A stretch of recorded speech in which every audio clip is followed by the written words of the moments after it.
The hammer struck the block once. The sound cracked across the square of Cedar Hills like a verdict already carved into stone. It was not loud, yet it carried far enough to still the wind, far enough to make the gathered crowd lean in as though they were witnesses to something necessary. Amara Johnson did not flinch. She stood at the center of the square, her spine straight, her hands folded tightly around a small cloth bag pressed to her middle. The bag sagged with the weight of what remained of her life: 2 worn dresses, her mother's silver brush, a frayed Bible whose corners had softened with years of prayer. Nothing more, nothing worth stealing. The crowd did not shout, they did not jeer, they watched. Some faces were sharp with satisfaction, some held thin traces of pity. Most wore the kind of blankness that came when people decided another person's suffering did not belong to them. Amara felt every eye. 10 years of marriage had taught her how to stand still while being examined, how to keep her breathing slow when judgment passed from mouth to mouth like shared bread, how to swallow words before they reached her tongue. Her husband stood a few steps ahead of her, his back rigid, his shoulders squared for display. He did not look at her. He looked past her, toward the men who mattered, toward the women who whispered behind gloved hands. "This woman is a curse on my house." The words rang out clean, rehearsed, stripped of tenderness. He spoke them as one might speak of spoiled grain or a roof beam gone rotten, practical, necessary. Amara's chest tightened, but she did not cry. No one asked about the nights she bled alone. No one asked about the doctors who frowned and shook their heads. No one asked how many times she had prayed until her knees bruised and her throat burned. All that mattered was the absence, no child. 10 years without a birth had been enough for the town to decide what she was worth. The judge closed his ledger with a dry snap. His voice held no anger, no sympathy, only completion. 3 days, he said. You will leave Cedar Hills. You will not return. A murmur rippled through the square, quick and sharp, like insects disturbed in dry grass. Amara lowered her eyes. She wanted to speak, wanted to say she had tried, wanted to say her body was not broken, only quiet, wanted to say that being a woman was more than bearing children, but the words sat heavy and useless in her chest. 3 days later, iron wheels ground over red dust as the wagon carried her away. The road stretched long and bare, the sky above smothered by gray clouds that pressed low as though heaven itself had turned its face aside. Amara sat hunched on the wooden bench, her thin coat drawn tight around her shoulders, her cloth bag clutched to her chest. Each jolt of the wagon sent a dull ache through her bones. Across from her, the driver, a gray-haired man with a weathered face and eyes dulled by too many miles, glanced at her once, then again. His gaze held no accusation, only a tired knowing. "Long road ahead," he muttered, his voice rough with gravel. "Don't count on anyone waiting." Amara nodded. She did not trust her voice. She pressed her lips together until she tasted blood, anchoring herself to the present. Behind her, Cedar Hills faded into dust and memory. Ahead lay nothing she could name. The wagon slowed near dusk. The horses snorted, hooves sinking into damp earth. The driver pulled the reins, and the wheels came to a grinding halt. "End of the road," he said quietly. He pointed into the distance. Below them stretched a valley washed in muted green, its edges softened by mist. At its center stood a single log cabin, smoke lifting thin and steady from its chimney into the gray sky. "Someone lives there," he went on. "Caleb Whitmore. Keeps to himself. Takes in folk who's nowhere else."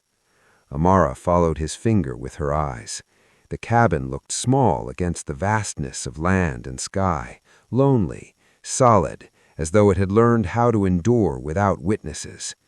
The driver climbed down, careful as he set her bag on the ground. For an instant his hand brushed hers, warm, startling in its gentleness. He lingered, as though wanting to say more, then only sighed. "Good luck," he said. The wagon rolled away, its iron wheels fading into the timberline until silence swallowed it whole. Amara stood alone. The wind moved through the grass, bending it around her ankles. Her heart hammered wild in her chest. Every instinct screamed to sit down, to give in, to let the ground take her. Instead, she lifted the cloth bag and pressed it against her shoulder. One step, then another. Her shoes sunk into the damp earth.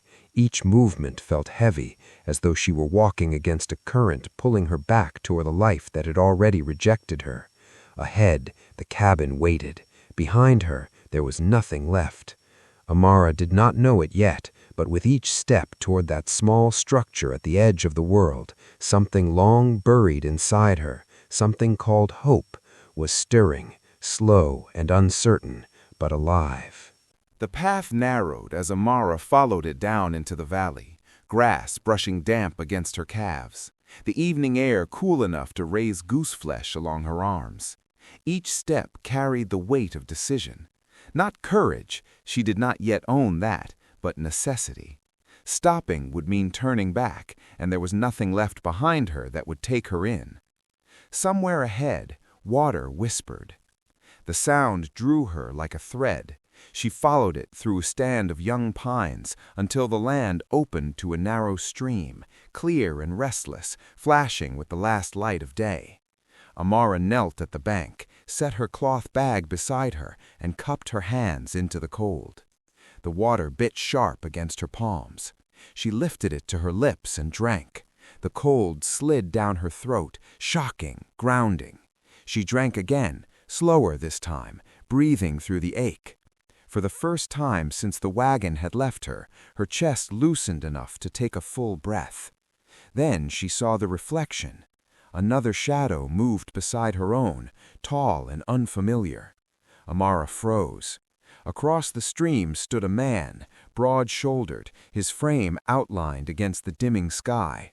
A wooden yoke rested across his shoulders, 2 buckets hanging from it, water dripping steadily onto the stones below. He did not startle when he saw her. He did not step back or step closer. He simply waited. His eyes, dark, steady, met hers. Amara's heart lurched. She pushed herself upright, clutching the strap of her bag.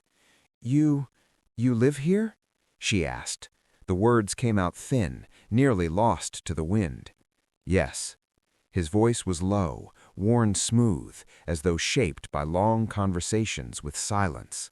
He shifted the yoke from his shoulders and set the buckets down carefully. "My name's Caleb Whitmore." He nodded once, slow and deliberate, the gesture carrying neither welcome nor warning, only acknowledgement, as if her presence mattered enough to be named. "My cabin's up the ridge." He tilted his head toward the trees, where smoke curled faintly above the pines. "You're the one the wagon dropped off." Amara did not answer. She could not trust her voice. Her lowered eyes and the tight grip on her bag told him enough. Caleb did not press. He lifted the buckets again and stepped across the stones, his movements sure, practiced. When he reached her side, he stopped a respectful distance away, setting the water down with care. "If you have nowhere else to go, you can rest at my place." The words struck her harder than the judgment in Cedar Hills ever had. There was no demand in them, no curiosity sharpened into suspicion, no assessment of her worth, just an opening. Amara swallowed. Her throat burned. "I won't be trouble," she said quickly, the old habit rising fast. "I can work. I only need a few days. I'll find somewhere else." Caleb watched her a moment, his gaze steady but not unkind. "That's fine. There's room." The walk up to the cabin was short but steep. Caleb went ahead, carrying the water as though it weighed nothing. Amara followed, her legs trembling, her breath shallow. Pines stood on either side of the path, like silent guards, their needles whispering underfoot. When they reached the ridge, Amara stopped without meaning to. The cabin rose solid before her, built square and strong, its logs fitted with care. Smoke drifted from the chimney, carrying the scent of pine resin and warmth. A single chair sat on the porch. Faded curtains hung in the window, stirring faintly. A life lived here, quiet, ordered, enduring. Caleb set the buckets down and moved to the door. He opened it, then stepped aside, holding it wide. "Go on," he said. Amara hesitated. She was used to following, used to stepping behind, to doors closing in her face or opening only after conditions were named. This small gesture, being invited to enter first, cracked something inside her that had long been held tight. She crossed the threshold. The cabin smelled of smoke and clean wood. It was simple, tidy. A long table stood at the center, chairs lined square around it. Shelves held a few old books, pots hung polished and ready. There were signs, too, of a woman's hand once present, folded linens, dried flowers tucked into a clay jar. Amara's fingers tightened on her bag. "I only asked to stay a few days," she said now, softer. "That's fine," he nodded. That night he cooked a simple stew, meat, potatoes, carrots, its steam rising thick and peppery. Amara coughed when the scent hit her throat. Caleb flushed, fumbling to pour her water. "Sorry, I usually cook for one." Amara laughed before she could stop herself. The sound startled them both. When the meal was done, Amara stood uncertain near the hearth. Caleb gathered the dishes, then pointed down the hall. "You take the bed. The blankets are clean. I'll sleep out here." "No," she shook her head at once. "I can't." "You can," he interrupted, calm but firm. "You need the rest. I'm used to the floor." The door opened to a small room, lamplight spilling warm across folded sheets and a pillow set square. Amara's eyes stung. In all her life, no one had made space for her without expecting something in return. That night, as she lay beneath clean blankets, listening to Caleb spread a quilt on the floor beyond the door, tears slid silently into the pillow. Not from shame, from relief. From the fragile, terrifying knowledge that for the first time since she had been cast out, she was not invisible. The storm came without warning. By late afternoon, the wind had sharpened, hurling snow against the cabin walls, hard enough to rattle the shutters. Pines groaned under the weight of it. The narrow trail down into the valley vanished beneath white, as if it had never existed at all. Amara stood at the window, watching the world disappear. She had known storms before, but never one that sealed her so completely inside another person's life. The knowledge pressed in on her chest, not fear exactly, but awareness. There would be no leaving tonight, no polite distance maintained by daylight and errands. Only the cabin, the fire, and the man whose quiet kindness had already unsettled the careful walls she had built around herself.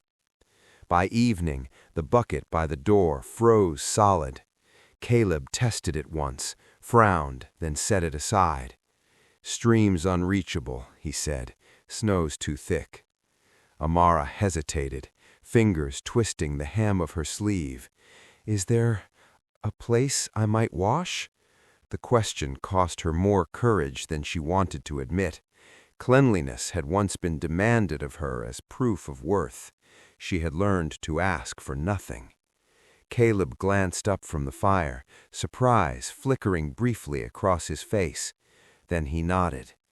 "I'll heat water. We can rig a curtain." He moved with quiet efficiency, hauling an old cloth from a chest, stringing it across one corner of the cabin. He fed the stove until the flames leapt higher, iron pot singing as the water warmed. "I'll stay back," he added, already turning away. "You'll have privacy."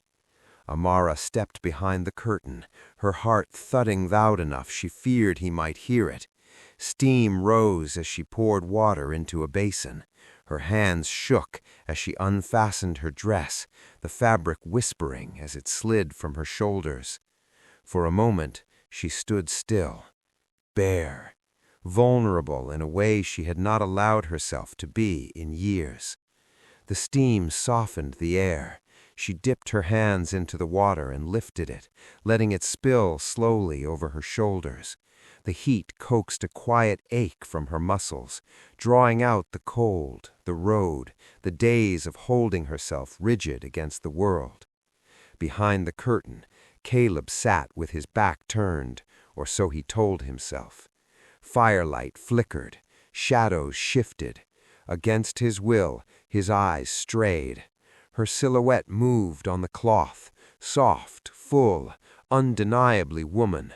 The slope of her shoulder, the curve of her back, the way she bent, water sliding along skin he had not seen but suddenly knew too well. His throat went dry. He clenched his hands together, knuckles whitening, forcing his gaze back to the fire. Years of solitude had taught him restraint, had hardened him into a man who kept his wants buried deep and silent. But this was different. Amara felt it too.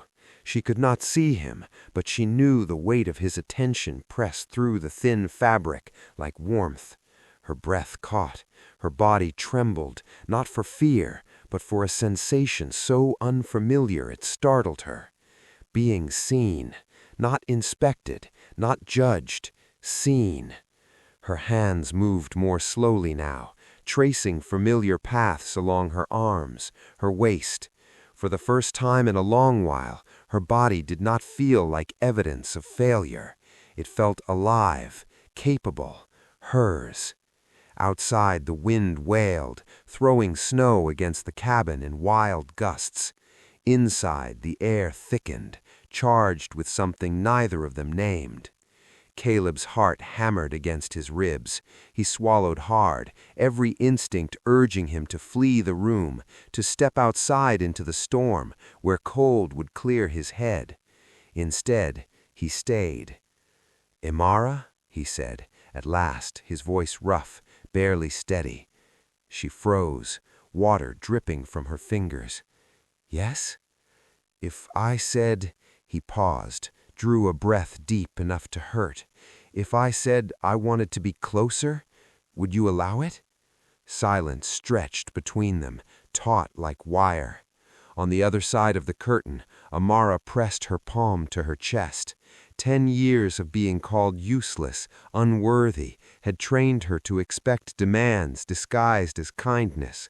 But this was asking. Her lips trembled, fear rose. So did longing, bright and dangerous. "Yes," she whispered. The word felt fragile, but it held. Caleb stood, slowly, as though moving too fast might shatter the moment. He lifted the edge of the curtain. The cloth fell aside. Amara stood before him, her skin warm with steam, her body trembling but unflinching. Her eyes met his, wide, searching, brave. He did not rush her. He stepped behind her, close enough that his heat brushed her back, then wrapped his arms around her, firm and sure. She leaned into him with a soft sound she did not recognize as her own. For a long moment, they only breathed. His face lowered into the hollow of her neck, his breath a warm promise there. "Let me kiss you," he murmured, almost afraid of the answer. She nodded. He turned her gently, hands steady, reverent. When his mouth met hers, the kiss was slow, unhurried, as though time itself had agreed to wait. Not hunger alone, but care threaded through every movement.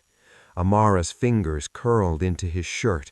A quiet cry slipped from her throat, not of pain, but of release. Years of being untouched except by obligation melted under the simple truth of his presence. That night the storm raged on outside. Inside the cabin, 2 wounded souls found each other, without haste, without shame. The fire burned low. casting soft amber light over bodies learning trust, one breath at a time. When it was over, Amara lay against Caleb's chest, listening to the steady drum of his heart.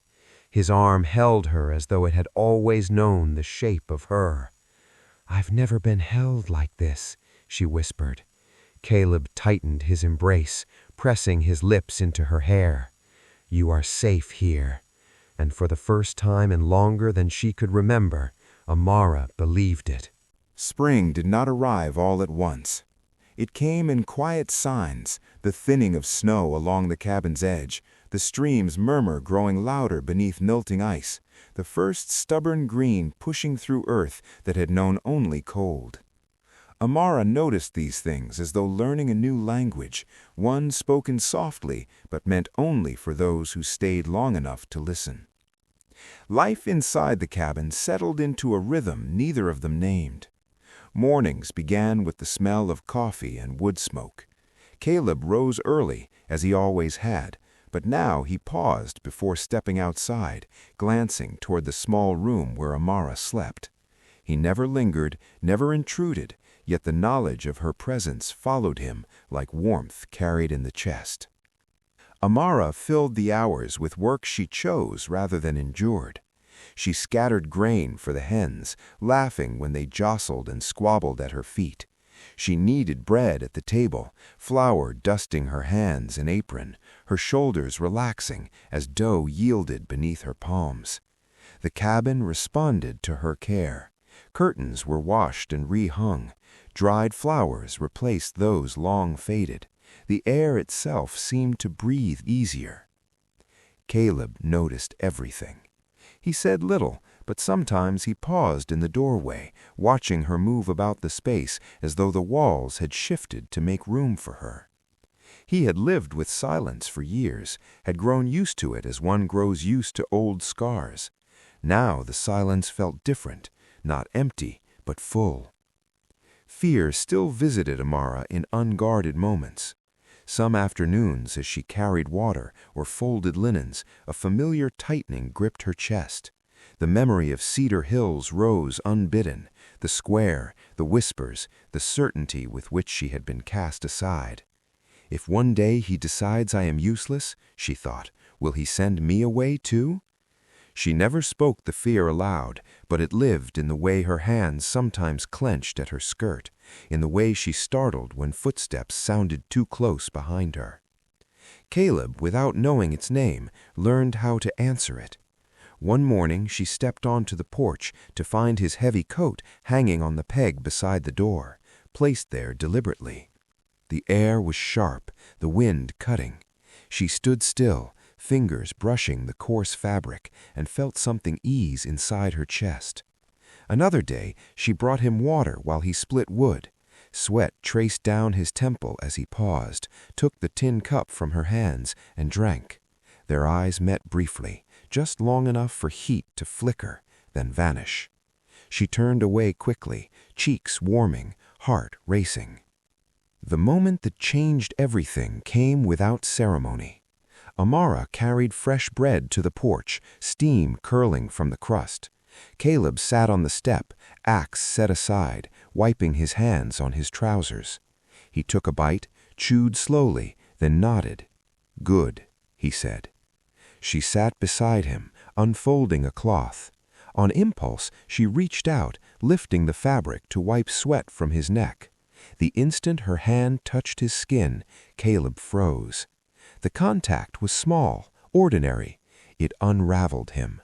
Warmth traveled fast and fierce through his body, a reminder that he was not as hardened as he had believed. Amara startled too, pulling her hand back as though burned.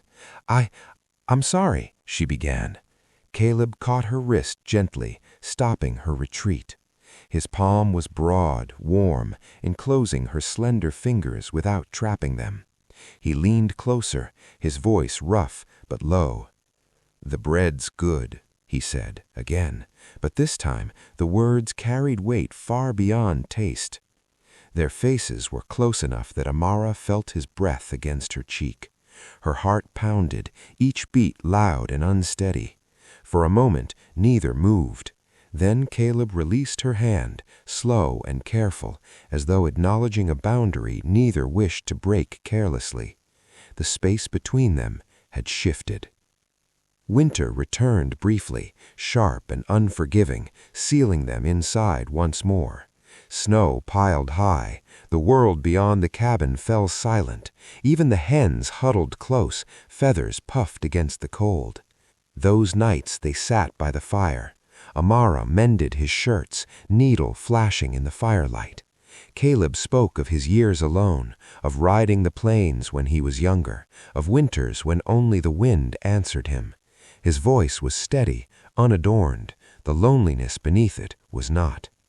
One evening, as the fire burned low, Amara spoke at last. "I'm afraid," she said quietly, her eyes fixed on the flames. Caleb did not interrupt.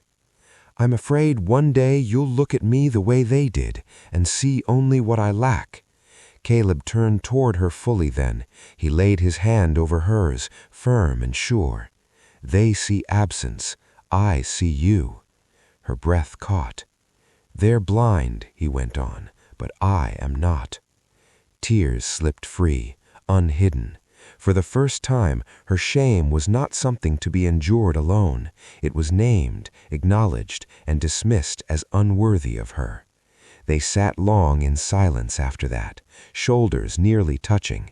That night, when the fire had dwindled to embers, Caleb spoke again, his gaze fixed not on her, but on the dark window. "Amara, so long as you wish it, this cabin will always have a place for you." It was not a vow spoken loudly, not a promise dressed in ceremony. It was steadier than that. Amara nodded, her voice barely a whisper. "I wish it." The fire cracked softly. Outside, the wind still moaned through the pines, but inside the cabin, something held firm against it. When she returned to bed that night, she clutched the blanket close, a small smile lingering on her lips. In the next room, Caleb lay awake, staring at the ceiling, knowing with a certainty that surprised him that he no longer feared the future. Whatever came, he would not face it alone, and neither would she. Spring settled fully into the valley, not with ceremony, but with persistence. Snow retreated from the shaded places last, leaving dark, damp earth exposed to sunlight that felt newly earned. The stream behind the pines ran clear and loud again, its voice no longer trapped beneath ice. Wildflowers followed, purple first, then yellow, then white, scattered as if someone generous had passed through and thrown beauty without counting the cost. Amara moved more slowly now. At first, she blamed the long winter, the way her legs tired sooner, the faint dizziness that caught her when she stood too quickly. But other changes followed, small and strange. Food she once loved turned her stomach. The smell of wood smoke, once comforting, made her press a hand to her mouth. Some mornings she woke with a heaviness behind her eyes, as though her body were holding a secret it had not yet decided to share. She noticed the way her hand drifted, unthinking, to her lower belly. The realization came quietly, like everything else in her life now. She sat alone on the porch one afternoon, sunlight warming the boards beneath her feet, and rested her palm there again. Beneath her touch was a faint tightness, subtle, unfamiliar, but undeniable. Her breath stilled. Her heart thudded so loud she feared it might shake her apart. No. The word rose sharp and fast, a shield against hope. 10 years had taught her better than to trust her body. 10 years of false starts and careful silences. 10 years of disappointment folded into discipline. She said nothing to Caleb. Days passed, then weeks. The signs did not fade. They gathered, persistent and patient. When she bent to tend the small garden behind the cabin, the earth's scent made her retch. When she rose from bed too quickly, the room spun. At night, she lay awake with one hand on her belly, warmth spreading beneath her palm like something alive. Fear and wonder tangled inside her until she could no longer tell them apart. One evening, as dusk settled soft and blue across the valley, Amara sat by the fire sewing. The needle paused mid-stitch. Her breath quickened. She looked at Caleb, seated across from her with a book open in his hands, his brow furrowed in concentration. "Caleb," she said. He looked up at once. "I think," she whispered, the words fragile as glass, "I think I'm carrying a life within me." The book slipped from his hands and fell forgotten to the floor. For a moment he did not speak. He only stared, his face empty of expression, as though his mind could not yet accept what his ears had heard. Then his breath broke free in a sharp, unsteady rush. He crossed the room in 2 strides and sank to his knees before her. His hands trembled as he rested them over hers, still pressed to her belly. He bowed his head, pressing his face there, reverent, as though listening for a voice too small for the world to hear. "Merciful God," he murmured, his voice breaking. This is a miracle." Amara's tears came fast and sudden. She had carried so much shame inside her for so long that the release felt almost painful. Her body shook as she wept, not from grief this time, but from the sheer weight of vindication she had never expected to hold. She was never broken. The truth traveled faster than she did. When she went into town weeks later for cloth and thread, her cheeks fuller, her steps careful, the faint swell of her belly visible beneath her dress, eyes followed her. Whispers bloomed and spread, carried on the spring wind. "It can't be. She's with child. After all those years." Some voices carried awe, others carried shame. She walked with her hand resting lightly over her belly, Caleb beside her, his presence solid and unwavering. When they passed the saloon, her former husband stood rigid on the steps. His gaze dropped to her belly, then snapped away, his face draining of color. Around him, murmurs sharpened. So it was never her. He blamed her all that time. The coward. Amara did not slow. She did not look back. "You owe them nothing," Caleb murmured near her ear. Back at the cabin, she sat by the fire, hands folded over the life growing inside her.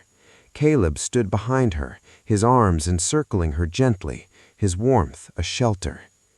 "You were chosen," he whispered, "and so is our child." Spring deepened, her belly rounded. The garden flourished under her careful tending. She planted seeds with a tenderness born of understanding now, each one pressed into the earth like a promise kept. The day the child came was long and fierce. Pain took her in waves that left her gasping, her fingers clutching the sheets.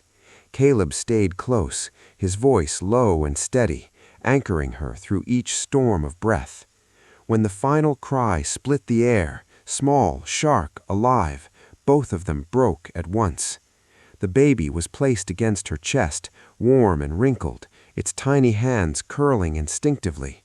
Caleb took the child into his arms, awe written openly across his face. He kissed its brow with a tenderness that undid him completely. "You are the greatest gift we could ever be given." Dawn spilled through the window, soft and golden. Birds sang. The cabin breathed with life. That evening they sat on the porch together. Amara leaned into Caleb's side, the child cradled between them. The valley stretched out before them, green and vast, the mountains standing watch in the distance.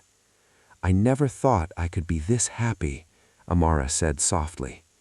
Caleb pressed a kiss into her hair. "Because you were meant to be seen."